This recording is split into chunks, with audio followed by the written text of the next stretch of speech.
Hello and welcome back to New World. So first off, I want to say that Starfield, I know I've talked a lot about the positives and how I think Starfield might be the game of the year or the best game ever made in general, but there are some problems that I do want to address and do want to talk about because I've been looking at the comments, I've started, posting on TikTok a little more just to see how everybody feels on every platform about Starfield. I've joined a couple Discord servers. I just want to know, when it comes to Starfield, is the hype is big as mine? And honestly, it is in some areas, and in some areas people do have arguments that might be some a little ignorant, but some make a lot of sense, and I do want to talk about that in today's video. So if you like my content, like what I put out, I ask you to please like, comment, and subscribe. We're very close to 1,000. I'm very grateful for you guys, but anywho, let's go ahead and start. So as we all know, Starfield is going to be releasing at 30 FPS. Just because the game is releasing at 30 FPS should not take away people's experience with the game, right? But it is very understandable because it is 2023 and a lot of games honestly need to release at around 60 or at least have a fidelity and performance mode so everybody really feels comfortable with the game. And like, you know what, some days I just want to play with the fidelity out of this world and it looks really good with a sacrifice of performance, and then some people honestly just want to play for performance and say, I just want to enjoy the game. I don't really care much about the graphical side. But I get on Bethesda's side where they say, we want to give you a game that runs smooth all the time, that looks the best in the best way for a console in their opinion. Some people say, well, I like 60 FPS for console because I've got used to it and PlayStation does it, and Xbox also has games where you can do performance and fidelity mode. But then Bethesda says, we want you to experience the game fully and not take away any of the things that make the game great in their eyes. So I understand both of the sides here, and in my opinion, what I would say is I play on PC, and personally a lot of people do spend a lot of money on PCs, especially with the specs that they're asking for. It's not anything cheap. It is very pricey. You will be spending roughly around about $1,000 to around $1,500 on a computer that can run this game smoothly at all resolutions. So to take into account, you got to spend all the money on the computer, and then on top of that you also have to spend money on the game. And then when you buy the game, it's like, okay, cool, but you remember you got to buy the monitor and things of that nature. So when it comes to PC, it is very expensive, and it's a reason why, because I want to play the game at the highest graphics, the best resolution. To me, the best resolution is 4K, but the best gameplay to performance to efficiency system more so for me is 1440p. I love 1440p gaming. I've been 1440p gaming for a while now. I have had a PS5 before. I gave it to my brother, and when I play the PS5, I do see a lot of online games do cap themselves at 30. A lot of the games cap themselves at 30, and a lot of people might not understand that. So it's very interesting to see that a lot of people that do have criticism are playing games that are online that are locked at 30 FPS. But it's just one of those things where it's very interesting. I just hope that people enjoy the game for the game and not try to criticize the game too early. I hope it launches bug free. I hope the game runs very, very smooth. I hope the game is very fun and very interesting, and overall on both console and PC runs smooth. If all they're giving us is a game that looks great and runs smooth, then that's all we need. We don't need to add the extra things, but I do understand the 60 FPS situation, because who doesn't want to play games at 60? But if the game feels good on the controller at 30 and it looks amazing, then what's the problem here? Take the game for what it is and just enjoy the experience. I get the frustration, I honestly do understand, but if the game runs smooth in your hand and looks very good, there really shouldn't be a problem, because a lot of the games that you guys have played that you had the most fun with have released at 30 FPS. So just try to enjoy the game for what it is. Just have fun. Now the next issue that I have a very strong opinion on is the fact that the game does not have land vehicles, or you cannot fly your ship around the planets. Now Starfield is a game of exploration. It's more so of a game where you could do everything that you want, but in order to do everything that you want, you have to use the resources around you. You have to be immersed in the game. You have to live inside of this world in order to gain something from it. And it's the same as Skyrim and Fallout 4. Fallout 4 has no land vehicles whatsoever, and people are like, okay, it's supposed to be post-apocalyptic. It's not supposed to have any type of vehicles or whatever the case may be. It's supposed to feel like you're lost in this post-apocalyptic world, which is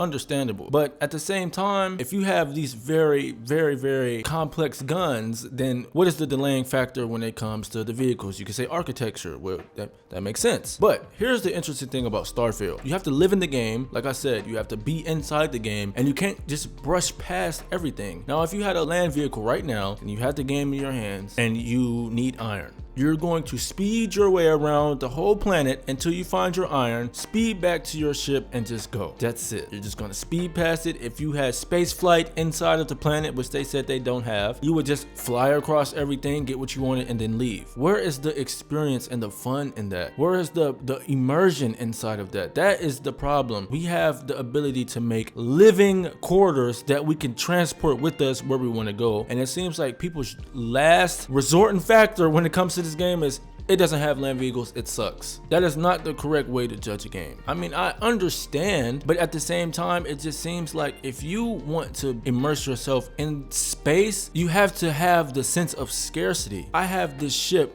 that I can take with me wherever I want, but I have to go to these very intense planets to get the things that I need. So I have to be careful. I have to know my surroundings. I have to make sure that my suit fits the environment. Why do we also have to have a car? I know, I get it. It would be cool, but when it comes to exploration and the feeling that they want to give us, I don't think a land vehicle necessarily makes sense. I don't know. It's one of those things that is just you can have a debate about this all the time. Well, how can you have such large ships but you can't drive? But how could you have an exploration game and the only thing that you're going to do is just get things and just leave? That's not the feeling they want to give the player. They want the player to have a real feeling and a real experience within these planets. It's not just there for you to take what you need and leave. It's there for you to take what you need and appreciate the environment around you and be able to really feel this sense of scarcity. That is the real factor here that I think that a lot of people just don't understand. A lot of people just want to judge the game before they even get it. There is a problem with nitpicking games and making a problem out of them. Land vehicles, understandable, but this is Bethesda. They have not had land vehicles in their game ever besides horses. We don't need mounts either. I can't even fathom the fact that if you are going to be a space explorer, the first thought that you have is, I'm going to ride this dinosaur. This is not Horizon. It's so interesting. I don't get it. Right, I honestly, I don't get it. I don't like the idea or the fact that people really want to ride dinosaurs and being in a completely deserted planet in a Bethesda game, you want to get a land vehicle and just drive around and ignore everything. Like, I don't understand it. Especially how the planets look. It's very bumpy. You can only walk on them. The landscape does not fit the vibe of having a vehicle. Think of Interstellar. Did we see any land vehicles in Interstellar when he went to those other planets? It was his ship. They needed resources. They needed to get information. They got back on the ship, but you felt this feeling of intensity every time because they either lacked resources, they had to hurry up and leave. You're also forgetting we can build stations there. How about we get the resources that we need and build a little hub like the Martian and just stay there till it's time to go? That's what I love about what Starfield is bringing. It's that sense of fear of having the scarcity of things, not just jumping into the vehicle and avoiding all the problems. It doesn't give the immersion that they want to give off. Land vehicles in the game is a hit or miss with me when it comes to Starfield because, okay, you can have them, but then you lose this sense of exploration. You kind of feel like everything is given to you already and you just can drive around, get what you want and go. It'll turn into a task game instead of an immersion game. That's where I'm coming from when it comes to Starfield, but people are completely forgetting there is space flight. Space flight. You can fight, dock people's ships,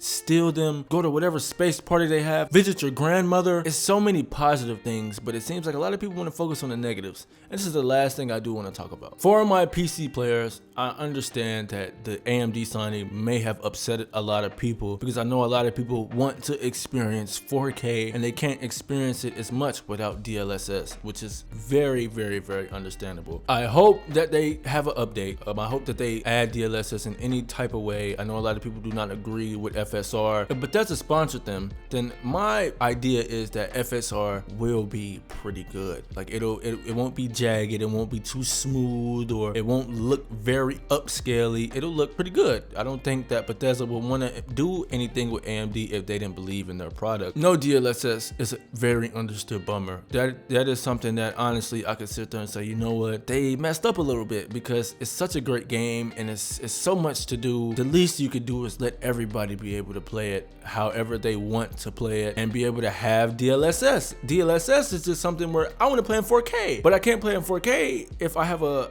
like for instance, I have a 3090, and if I want to play 4K, I have to run DLSS on quality to get, you know, smooth, buttery 60 in certain games. Some games I don't have to. Starfield is one of those games where you need DLSS or FSR. They just released DLSS 3, frame generation. You have all these amazing things, but it doesn't come with Starfield. But hopefully they'll add an update. Guys, that is all I want to talk about when it comes to the problems with Starfield and my opinions on it. My opinions on land vehicles, I know it's going to have the comments all over the place, but I just want to say, honestly, I love Xbox. I love Bethesda. I love everybody that watches my videos. I don't want anybody to feel like I'm going completely in one direction and ignoring everyone to kiss Bethesda's feet. That's not where I want to come from when it comes with this video. I just understand where they're coming from. I get it. I actually understand where they're coming from when it comes to land vehicles, because it makes a lot of sense. Don't ruin an experience. Experience these planets and experience the scarcity of being in a legit universe. But that's all I'm going to say, guys. Thank you so much for watching. If you like what you see, if you like the content that I put out, please like, comment, subscribe. Thank you.